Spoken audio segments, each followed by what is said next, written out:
सभी लोग महादेव समर्पण सेवा संस्थान से आए हैं और हम लोग बच्चियों की जागरूकता के लिए कार्य करते हैं। हम लोग एक मिशन चलाते हैं लव योर डॉटर, जिसके तहत हम लोग प्रति सप्ताह में एक दिन किसी भी एक अस्पताल में जाते हैं और जो नवजात कन्याएं होती हैं उनसे मिलते हैं, उनके परिवार से मिलते हैं और सरकार की जो योजनाएं चलती हैं उन योजनाओं की जानकारी उन तक पहुंचाने का काम करते हैं।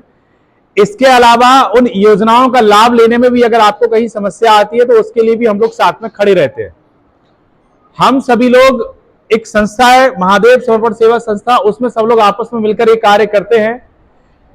आप लोगों ने बच्चियों के लिए एक योजना का नाम सुना होगा जिसका नाम है लाडली लक्ष्मी योजना। एक और योजना है सुकन्या समृद्धि योजना और एक है प्रधानमंत्री मातृ वंदना योजना। हम यहाँ पर इन योजनाओं की जानकारी यहाँ पर रखेंगे। लाडली लक्ष्मी योजना में आपने देखा होगा जिनकी भी पहली बेटी होती है उनको सरकार 1,18,000 रुपए देती है। जिनकी भी पहली बेटी होती है सरकार उनको 1,18,000 रुपए देती है। लेकिन उसके लिए क्या होता है, आपका 1,18,000 रुपए से मतलब है कि 1,18,000 रुपए का एक प्रमाण पत्र मिलेगा या चेक कह सकते हैं उसको, जिसमें से 18,000 रुपए बच्ची की पढ़ाई पर मिलेंगे और बाकी के जो 1 लाख रुपए है, जो बिटिया की उम्र 21 वर्ष हो जाएगी और बिटिया ने 12वीं पास कर लिया होगा तो उसको 1 लाख रुपए उसके खाते में आएंगे। मैं दोबारा दोहराता हूं कि जो 1,18,000 रुपए है वो हाथ में नहीं मिलते, प्रमाण पत्र मिलता है लाडली का फॉर्म भरने पर और 18,000 रुपए बच्ची की 6वीं 9वीं 11वीं और 12वीं की पढ़ाई पर पैसा मिलता है और जो बाकी के आपके 1 लाख रुपए है वो 21 वर्ष की उम्र पूरी करने पर वो पैसा बच्ची के खाते में आता है।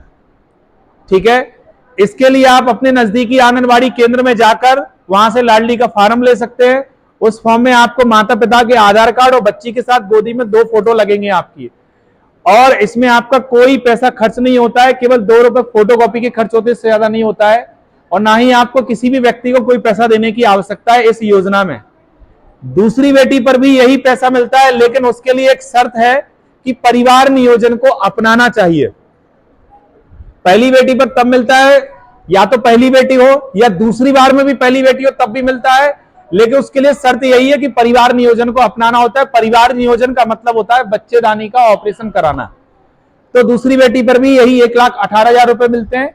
1,18,000 के बाद अगर आपकी बिटिया ग्रेजुएशन करती है, मतलब आगे की पढ़ाई करती है 12वीं के बाद, तो 25,000 रुपए और मिलते हैं उसकी ग्रेजुएशन की पढ़ाई के लिए। 12,500 करके 2 साल मिलते हैं आपको। तो ये तो एक योजना। दूसरी योजना है सुकन्या समृद्धि योजना। सुकन्या समृद्धि योजना में आप नजदीकी पोस्ट ऑफिस या सरकारी बैंक के माध्यम से इसका लाभ ले सकते हैं। इसमें आपको महीने के 250 रुपए से लेकर 12,000 तक जितनी आपकी सामर्थ्य या जितना आप करना चाहें उतना कर सकते हैं। हम एक छोटा सा आंकड़ा ले लेते हैं। आप महीने के अगर 1,000 रुपए जमा करते हैं पोस्ट ऑफिस में तो 12 महीने के 12,000, ऐसे पैसा आपको 14 साल तक जमा करना है और यही जो आपने 1,000 जमा किए 14 साल में लगभग 1,43,000 रुपए के आसपास होता है और यही पैसा जब से आपने जमा किया 21 साल होते हैं तो यही पैसा बिटिया के खाते में आएगा। लेकिन जो 1,43,000 जमा किए हैं आपने वो लगभग 5.5 लाख रुपए के आसपास आएंगे, मतलब 3 से 3.5 गुना पैसा मिलता है जो टैक्स फ्री होता है। इसमें हम लोगों का कोई फायदा नहीं है, क्योंकि कई बार लोग ये सोचते हैं कि पैसा हमें जमा करना है। हम तो आपको योजना की जानकारी देकर चले जाएंगे। हम लोग बच्चियों की जागरूकता के लिए करते हैं, इसलिए आप इस योजना का लाभ जरूर लीजिए। जब सरकार इतना पैसा दे रही है तो उसका फायदा जरूर उठाइए। लोग इसके लिए जागरूक हो। हमारा उद्देश्य केवल इतना है, बेटियां जब भी पैदा हो बेटियों को प्यार करें, बेटियों का स्वागत करें उनके जन्म पर। ऐसा नहीं हो कि बेटियों के पैदा होने पर आप दुखी हो जाएं, हताश हो जाएं।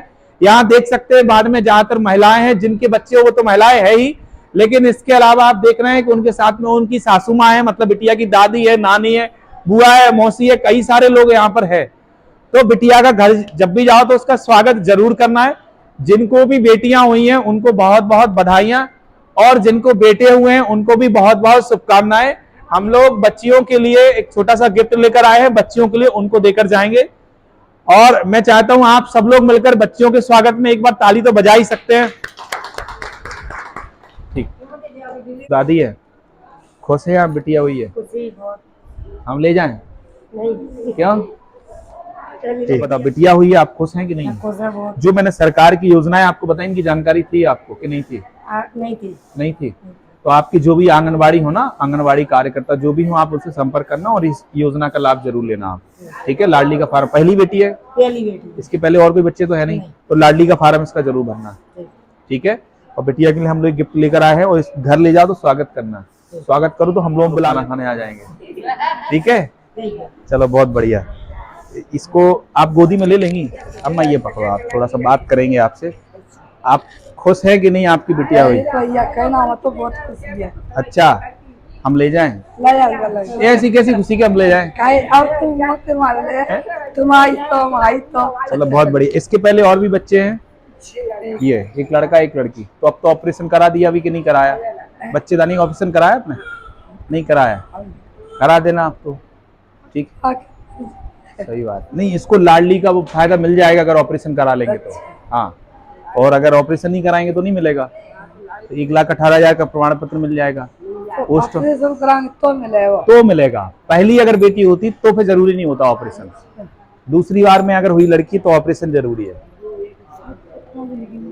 आप दादी हैं? आप कौन है अम्मा? अच्छा, परदादी है क्या? कौन है? अच्छा अच्छा अच्छा अच्छा अच्छा, नानी है। ये बोलो ना, नानी है। खुश हैं आप नानी? कहाँ की रहने वाली हैं आप? अच्छा, और आप? हम तो गाँव में क्या करते हैं बिटिया के पिताजी? ऐसे ही घर को मिल जाता तो कर लेते हैं, ऐसे दवाई खेती है? यही ग्वालियर के आसपास ही है? ठीक है। पहली बेटी है कि और भी इसके पहले बच्चे? तीसरी बेटी। पहले भी 2 बेटी है? अच्छा अच्छा। अभी ऑपरेशन कराया कि नहीं कराया बच्चे? बेटे के चक्कर में अभी और रुके हैं। आपकी इच्छा है और बच्चे करने की नहीं है? आप कौन सास होंगी इनकी? क्या करते हैं इनके पिताजी? मजदूरी करते हैं। कैसे पढ़ाएंगे अम्मा 3 बिटिया को? हमारी एक है, हम एक पढ़ाने के लिए सोच रहे हैं, कैसे पढ़ाएं? कैसे पढ़ाएंगे अम्मा 3 की शादी? इतना पैसा कहाँ से लाएंगे आप फिर? मजदूरी से व्यक्ति, इसको पकड़ लो, मजदूरी से कितना पैसा कमा लेगा व्यक्ति? कितने पैसे कमाते भी? मैंने तो 500 रुपया मजदूरी के। तो आपको ये पता है कि चौथी बार में लड़का हो जाएगा? कोई पता नहीं किसमें, फिर कोई पता नहीं। वो तो कराएगी या करेगी तो कराओ। आप देखो, मेरे ख्याल से इनकी आंखें देखो थोड़ी सी पीली दिख रही हैं, एनीमिया हो सकता है। दिखा है? खून की कमी तो नहीं बताई डॉक्टर ने? नहीं, ऐसी कुछ नहीं है। फिर भी अम्मा ख्याल रखें, जो है 3 बच्चे पर्याप्त हैं मेरे ख्याल से। और सरकारी पढ़ा पाएंगे, प्राइवेट का एक हम तो कह रहे सरकारी भी पढ़ाओ, तब भी पैसा चाहिए। कहीं भी जाओ, बच्चों की शादी कर रहे हैं, उनके भरण पोषण, लालन पालन, अच्छा पहनावा, अच्छा खाना पीना, सब चीज के लिए चाहिए भाई, है ना अम्मा? अम्मा आप तो कोशिश करेंगे परिवार नियोजन का ऑपरेशन कराएं। अब इनको भी देखो उनकी इच्छा है कि नहीं, इतनी सामर्थ्य है कि नहीं है। अपन तो कह रहे हैं कि एक और बच्चा चाहिए, नहीं वो तो कह रही है कि नहीं? और लड़का लड़की सब बराबर है। ये आप मानो कहो नहीं मानो इस चीज को, है ना? तो उस है ही। देखा हो बुढ़ापे में लड़का एक बार हो सकता छोड़ ही आए आश्रम में माता पिता को, लेकिन माता पिता जो है, जो प्रेम होता है ना लड़की का माता पिता के प्रति, वो कभी कम नहीं होता है। चाहे वो वहीं मायके में रहे, चाहे वो ससुराल में रहे, कहीं भी रहे, लेकिन उसका प्रेम कभी कम नहीं होता है। तो लड़कियां तो और समर्पित रहती है।